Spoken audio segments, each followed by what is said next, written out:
How to transfer WhatsApp chats from your iPhone device to Android. Hello everyone, welcome back to our channel. In today's video, I will show you on how you can do this.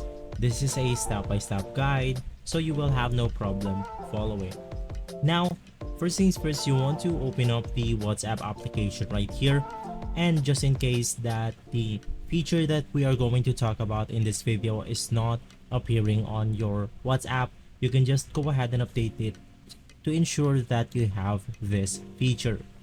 Now, once inside the application, you want to click on the system settings right here, or the app settings, and inside you can just go ahead and scroll down and you want to navigate through chats.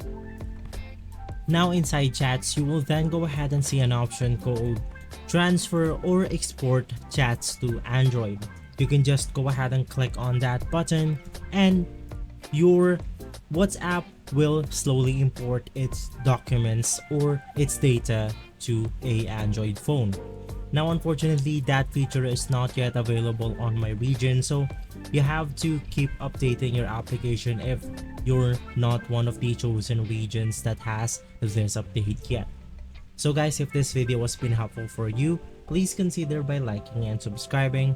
I'll make sure to see you again next time, and as always, thank you.